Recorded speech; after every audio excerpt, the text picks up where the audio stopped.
오늘부터 강림절 애드벤트, 영어로 애드벤트가 시작되고 있습니다. 요한 전도사님 파워포인트인데 이제 앞으로 네 번의 주일을 우리가 이제 강림절로 지킵니다. 그래서 이 시간에는 강림절의 유래, 교회의 제단 색깔, 강림절 촛불 이런 것들이 왜 이렇게 좀 다른 시즌과 다르게 이렇게 장식이 되어 있는가, 이걸 좀 여러분들에게 알려드리고자 합니다. 이미 아시는 분도 있겠지만은 교회에서 뭔가를 행할 때는 거기에 다 합당한 이유가 있습니다. 그리고 합당한 역사적인 근거와 성경의 뿌리가 담겨 있습니다. 그래서 적어도 우리가 이런 강림절이나 그리고 렌트, 사순절이나 이런 시기 절기를 맞이할 때는 왜 교회가 그렇게 행하는지에 대해서 여러분 이렇게 좀 크리스찬들로서는 좀 어느 정도 거기에 대한 지식을 좀 가졌으면 좋겠습니다. 우리말로 번역한 강림절은 지금 애드벤트인데 이것은 라틴어에서 이제 유래한 것으로 알려져 있습니다. 그러니까 우리말로는 강림이라고 그러고도 대강이라고도 그러고 대강절이라고 그러고 강림절이라고 그러는데 사실 이번에 주보 만들면서 이걸 대강절로 할까 강림절로 할까 그렇게 생각을 하고 또 요한 전도사님이랑 함께 의논을 했는데 우리 찬송가 안에 구주 강림으로 이렇게 되어 있습니다. 그래서 그러면 강림절로 우리가 통일을 하자, 이제 그렇게 했습니다. 영어로는 그냥 애드벤트 하면 간단한데 한국말로는 대강절이라고도 그러고 강림절이라고 그러고 대림절이라고도 그러고 참 우리 한국말이 그래서 좀 쉽지가 않습니다. 근데 어쨌든 이 애드벤트, 강림이라고 하는 이 뜻에는 오고 있는, 커밍이라고 하는 의미와 도착, 어라이벌이라고 하는 그러한 의미가 있습니다. 그리고 오고 있는 것과 도착이라는 의미 이 안에는 영어로 not yet, 아직 아니, 아직도 와야 할 무엇이 또 거기에 담겨 있는 것입니다. 왜 우리가 강림절을 지키는가? 왜 이 강림절을 지키는가? 강림절은 이 세상에 인류를 구원하시기 위해서 성육신하신 예수 그리스도의 오심을 준비하는 기간이다라고 하는 것입니다. 교회는 역사적으로 교회는 언제부터 이 강림절을 지켰는가? 정확한 연대는 우리가 추정할 수 없지만은 이미 교회는 1세기 때부터 이 나름대로 이 강림절을 지켜온 것으로 전해지고 있습니다. 그럼 왜 이 네 번 주일에 이 촛불을 이렇게 켜는가라고 하는 것입니다.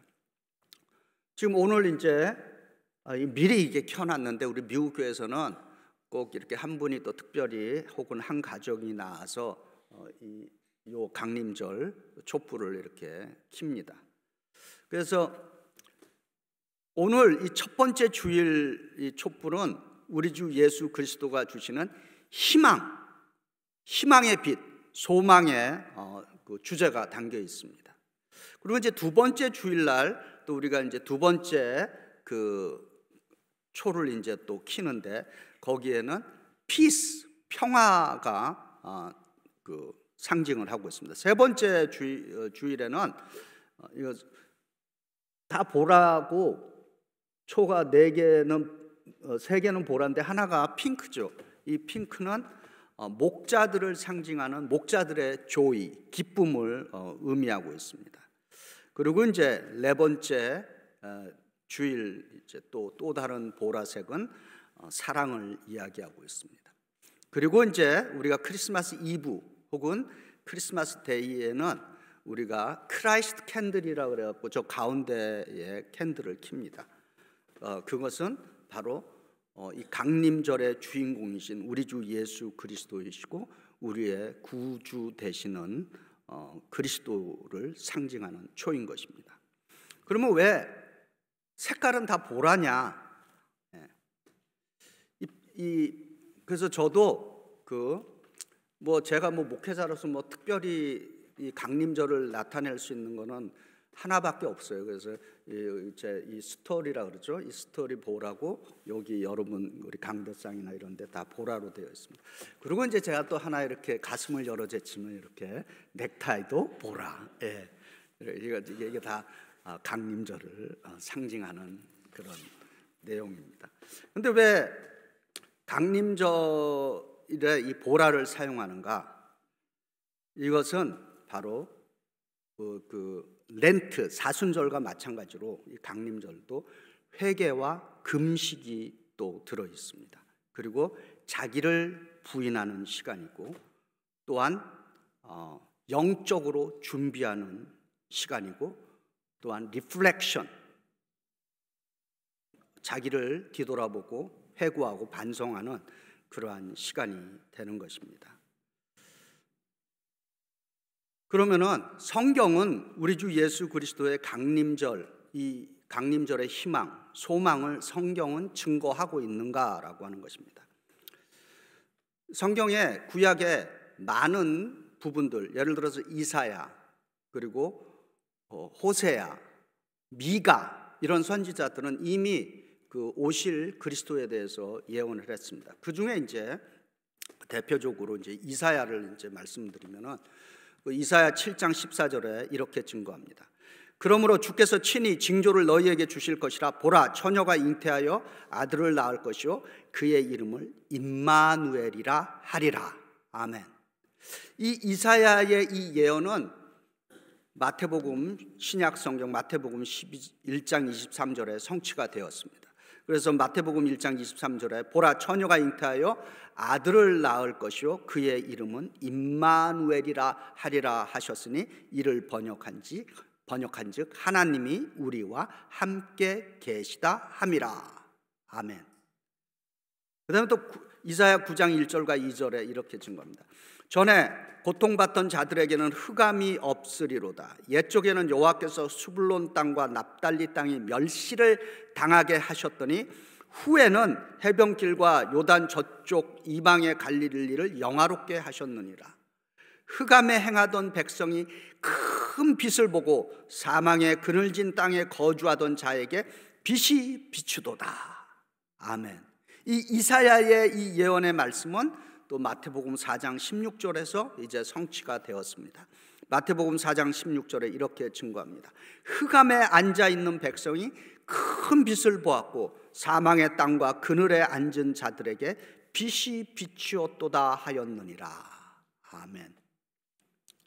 이제 오늘 이제 저희가 함께 나누는 로마서 13장 11절부터 14절의 말씀으로 이 인생이 캄캄한 어둠 속에 살아가던 삶에서 흑암이 희망의 빛의 인생으로 바뀐 인물이 있습니다.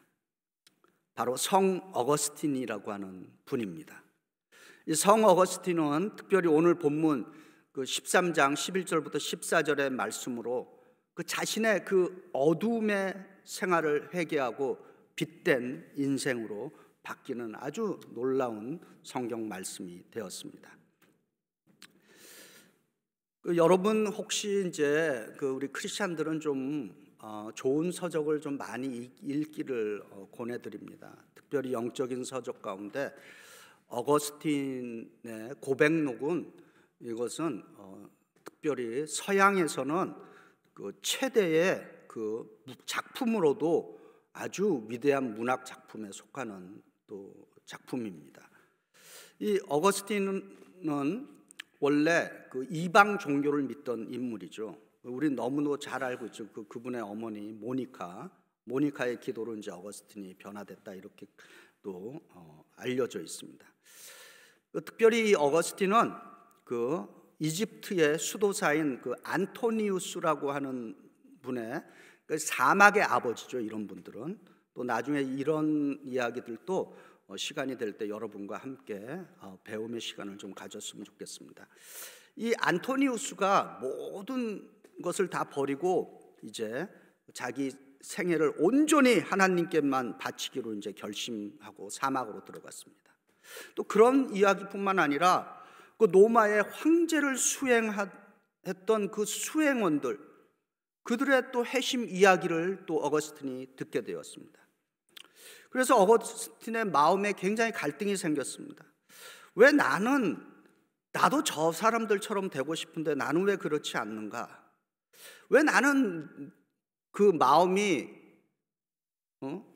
누구는 하나님께 한평생을 헌신하겠다고 사막으로 들어가고 황제를 수행하는 저런 권력을 갖고 있는 인물들도 변화돼서 저렇게 예수 그리스도를 따라가는데 왜 나는 그렇지 못하는가? 그래서 그는 이제 자기가 살고 있던 집에 이제 그 정원에 이제 들어갔습니다. 그래서 어느 날 이제 무화과 나무 밑에 이제 앉아 있습니다. 이때 어거스틴의 영혼은 벌거숭이로서 하나님 앞에 앉아 있습니다. 눈에서 눈물이 막 소낙비처럼 쏟아집니다. 참회의 눈물, 하나님께 용서를 구하는 눈물이었기도 하였습니다. 그때 어거스틴은 다음과 같이 기도했습니다. 주여, 언제까지입니까? 주님은 영원히 나에게 진노하시렵니까? 나의 이전의 죄를 기억하지 마옵소서. 주님, 또 내일입니까? 왜 지금은 아닙니까? 바로 이 시간 왜 내 불결함을 끝내지 않습니까? 이때 갑자기 이제 그 이웃집 그 담 너머에서 이런 소리가 들리는 거예요. 들어 읽어라. Pick up and read. 들어 읽어라. 이런 어린 아이들의 그 노랫소리가 들려오는 것입니다. 그래서 어거스틴은 이제 그 눈물을 그치고 일어나 성경을 탁 펴들고 첫눈에 들어온 구절을 딱 읽었습니다. 그 구절이 바로 로마서 13장 13절부터 14절의 내용이었습니다. 다시 읽어드립니다. 낮에와 같이 단정히 행하고 방탕하거나 술 취하지 말며 음란하거나 호색하지 말며 쟁투와 시기하지 말고 오직 주 예수 그리스도로 옷 입고 정욕을 위하여 육신의 일을 도모하지 말라. 이 구절이 이분의 가슴에 스며들었던 것입니다. 그래서 이 어거스틴은 폭풍우와 같은 그의 마음을 지금까지 뒤덮고 있던 검은 구름이 사라지고 밝은 그 진리의 태양이 그의 마음을 비추기 시작했다고 고백하고 있습니다. 그의 통회의 눈물과 함께 이 어거스틴의 옛사람은 죽고 새 사람이 그 밀란의 한 정원의 무화과 나무 밑에서 다시 태어난 것입니다. 이 서양의 20세기의 유명한 철학자 중에 한 분이 그 화이트헤드라고 하는 철학자가 있습니다. 이분은 서양의 철학은 모두가 플라톤의 그 레퍼런스, 이렇게 논문을 쓰면은 밑에 각주를 달잖아요. 그 플라톤의 각주라고 얘기했습니다.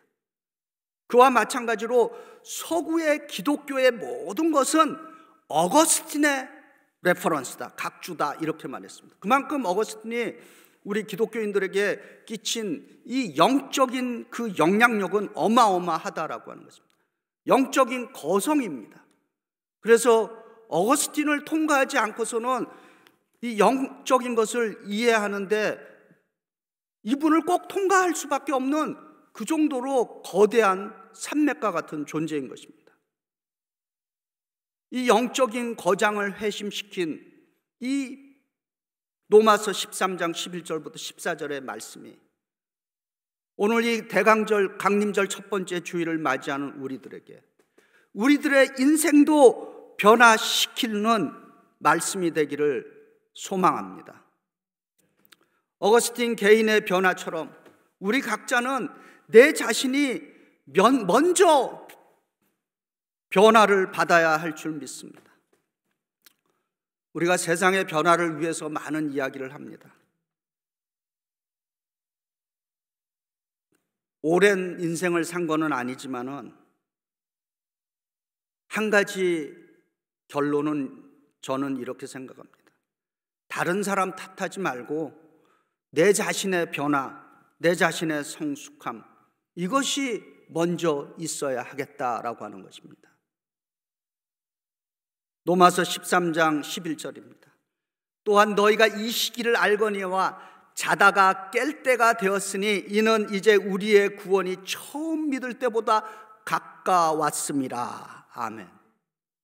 우리의 구원이 처음 믿을 때보다 가까웠음이라 라고 하는 이 구절에는 우리는 하나님의 그 구원의 역사를 이 한 구절에서 볼 수 있습니다. 하나님이 인류와 모든 피조물을 구원하는 사건은, 이 사건을 우리가 하나님의 구원의 드라마라 이렇게 이야기합니다. 그래서 성경 66권을 다른 말로 하나님의 구원의 드라마다 이렇게 요약해 볼 수 있습니다. 이 하나님의 구원의 드라마가 이 역사를 통해서 어떻게 진행되고 있는지 잠깐 말씀드립니다. 첫 번째 구원의 드라마는 태초에 하나님이 우주 만물과 인간을 창조하셨다라고 하는 것입니다. 두 번째 구원의 드라마는 피조물 가운데 피조물이 하나님과 함께 교제하며 하나님께서 명하신 그 매뉴얼대로 살 것을 인간에게 명했지만은 인간은 그 약속을 지키지 못하고 불순종, 교만, 탐욕으로 타락했다는 것입니다. 세 번째 구원의 드라마는 하나님은 정의의 하나님이시며 동시에 사랑의 하나님이시기 때문에 하나님은 정의와 사랑을 동시에 이루셔야, 만족시켜야 하셨기 때문에 인간과 피조물을 구원하시는 사역을 위해서 아들 예수 그리스도를 성육신 인카네이션 시켜서 인류를 구원하는 그 사역을 십자가로 완성해 주셨습니다. 그래서 예수 그리스도의 십자가는 하나님의 정의와 하나님의 무한한 사랑을 증거하는 표징이 되고 있는 것입니다. 네 번째 구원의 드라마는, 하나님의 구원의 드라마가 이제 거의 마지막을 향해서 지금 가고 있습니다. 그 마지막은 다시 재림하시는 예수 그리스도, 산자와 죽은 자를 심판하러 오시는 예수 그리스도의 재림 사건이 아직 남아 있는 것입니다. 바울은 우리의 구세주이신 예수 그리스도가 마지막으로 이 구원의 드라마를 완성하기 위하여 역사의 현장으로 다시 오시는 그날이 아주 가까이 와 있다라고 그렇게 증거하고 있는 것입니다. 요한계시록 22장 5절에 이렇게 증거합니다. 다시 밤이 없겠고 등불과 햇빛이 쓸데없으니 이는 주 하나님이 그들에게 빛이십니다. 그들이 세세토록 왕노릇하리로다. 예수님이 다시 돌아오시는 그때 이 역사의 어두운 밤은 끝을 내고 새로운 역사의 새벽이 우리에게 다가올 것이라고 하는 것이 우리 기독교인의 역사관인 것입니다. 할렐루야. 이제 로마서 13장 12절입니다. 밤이 깊고 낮이 가까웠으니 그러므로 우리가 어둠의 일을 벗고 빛의 갑옷을 입자. 지금은 역사의 어두운 밤이지만은 예수를 믿는 사람들에게는 빛의 갑옷을 입고 밤을 밝히라라고 그렇게 명하고 있습니다. 이 로마서 13장 12절에 우리가 어둠의 일을 벗고 빛의 갑옷을 입자, 이것을 우리가 성경적으로 윤리적인 ethical practice, 윤리적인 실천의 사역을 의미한다라고 하는 것입니다. 우리는 우리 스스로가 빛을 낼 수 없는 것입니다. 빛의 갑옷을 입어야 빛을 낼 수 있는 것입니다.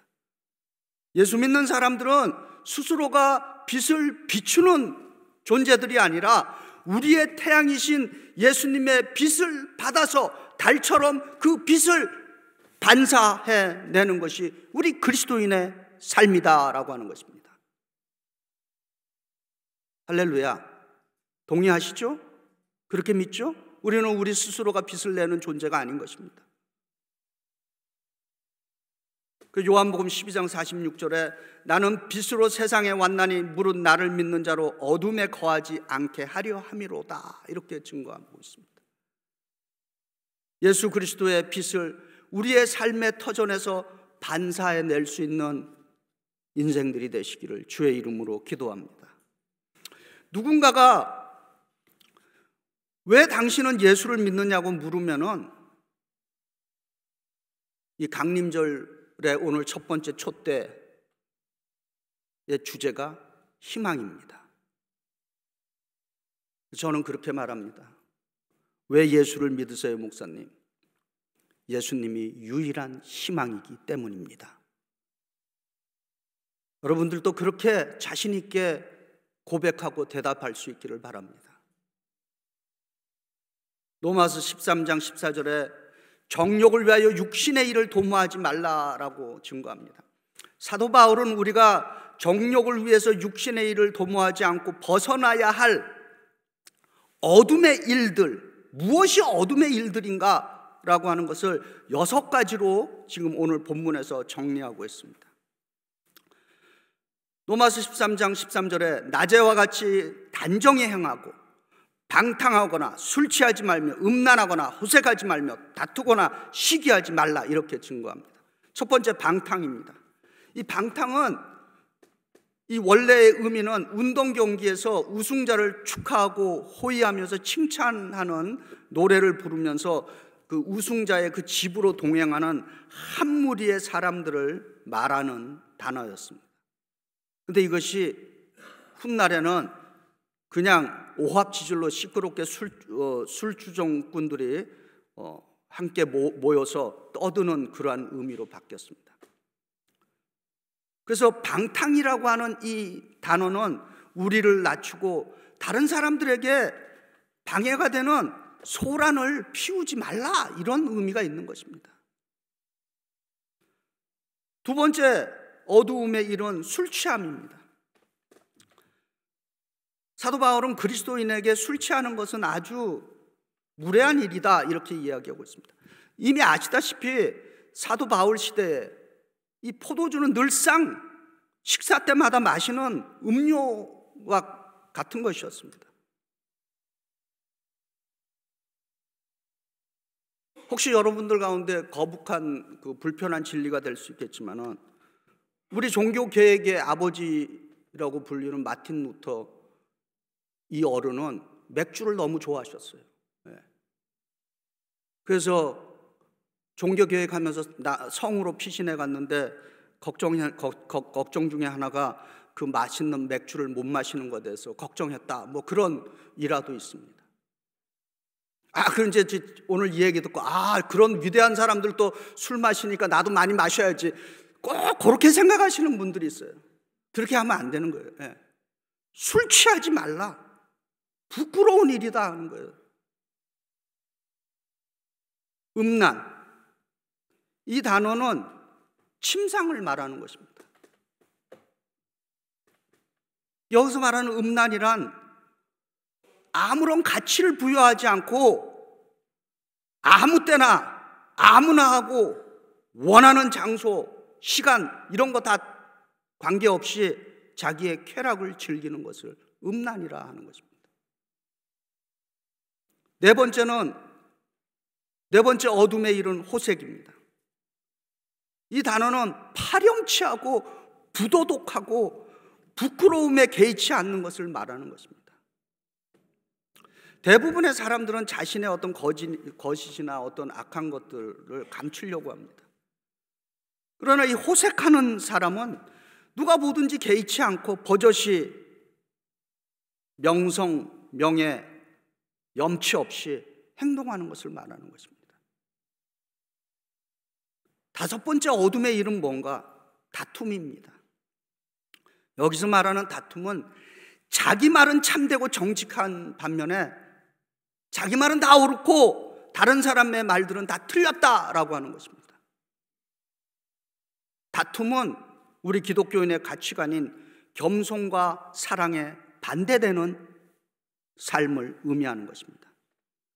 사도 바울은 이 다툼에 대해서 갈라디아서 5장 12절에 경고하기를 서로 물고 먹으면 피차 망할까 주의하라 이렇게 증거하고 있습니다. 시기, 여섯 번째 이 어둠의 일 시기는 무엇인가? 이 시기에는 긍정과 부정이 의미가 있습니다. 시기, 영어로 jealous이라 그러는데, 이 시기의 긍정적인 의미는 누가 잘 되면은 나도 저분처럼, 저분을 좀 본받아서 나도 저분처럼 돼야 되겠다라고 하는 그런 시기가 있는 거죠. 긍정적인 의미로는. 부정적인 시기는 뭡니까? 누가 잘 되면은 악한 생각이 드는 거예요. 저거 어떻게 하면 끌어내릴까? 그런 생각을 하는 거죠. 이 6가지 방탕, 술 취함, 음란, 호색, 다툼, 시기는 어둠의 일들이다, 이렇게 증거하고 있습니다. 내 안에 이런 어둠들을, 우리 믿음의 공동체 안에 있는 이러한 어둠들을 어떻게 빛의 희망의 옷으로 우리가 갈아입을 수 있는가라고 하는 것입니다. 구체적으로 어떻게 예수 그리스도에 오신 이 빛의 갑옷을 입어낼 수 있느냐라고 하는 것입니다. 요한복음 8장 12절에 이렇게 증거합니다. 예수께서 또 말씀하여 이르시되 나는 세상의 빛이니 나를 따르는 자는 어둠에 다니지 아니하고 생명의 빛을 얻으리라. 아멘. 에베소서 5장 8절부터 10절에서 사도 바울은 또 이렇게 말합니다. 너희가 전에는 어둠이더니 이제는 주 안에서 빛이라. 빛의 자녀들처럼 행하라. 빛의 열매는 모든 착함과 의로움과 진실함에 있느니라. 주를 기쁘시게 할 것이 무엇인가를 시험하여 보라. 이렇게 증거하고 있습니다. 사도 바울은 빛의 열매를 선하고 의롭고 진실함이라고 말합니다. 우리가 생활 속에서 쉬운 말로 이 사도 바울이 이야기하는 것을 우리에게 적용하면은 좀 멋지고 매력적이고 다른 사람들에게 희망을 주는 크리스천이 되어야 한다, 이렇게 가르치고 있다고 봅니다.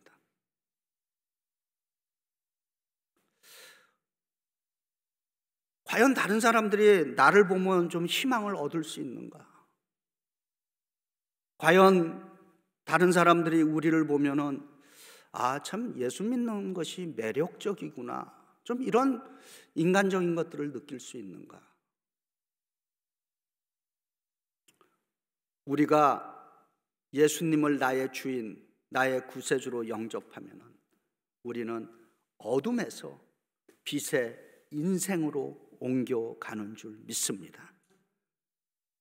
사도 바울은 그러므로 우리가 어둠의 일을 벗고 빛의 갑옷을 입자라고 선포하고 있습니다. 마치 우리 보고 빛이 되라는 것처럼 들립니다.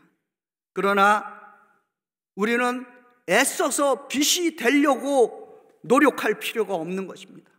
복음, 그리스도의 복된 소식, 기쁜 소식은 우리 주 예수 그리스도가 이미 우리에게 너희는 빛이다, 이렇게 선언해 주셨습니다. 마태복음 5장 14절에 너희는 세상의 빛이다, 이렇게 말씀해 주셨습니다. 그러면 문제는 뭐냐?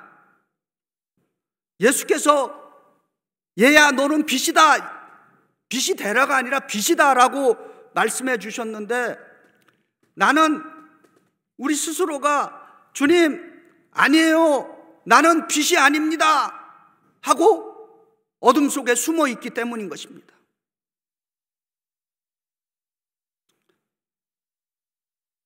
제가 또 젊은 사람들과 좀 어울리려고 저도 용을 많이 쓰고 있습니다. 그래서 BTS 방탄소년이 부른 다이너마이트라고 하는 그 노래가 있습니다. 한국 가요계 최초로 전 세계 노래를 선정하는 빌보드 차트 1등한 노래입니다. 이게 그래도 몇 년 됐어요 벌써 이 노래 나온 지도. 근데 참 이 노래가 많은 그 어려운 시기, 그때 뭐 특별히 코로나 시기에 희망을 주고 있다는 그런 소식이죠. 주었죠. 근데 이 노래 가사를 이렇게 이제 보면은 이 빛과 관련이 있습니다.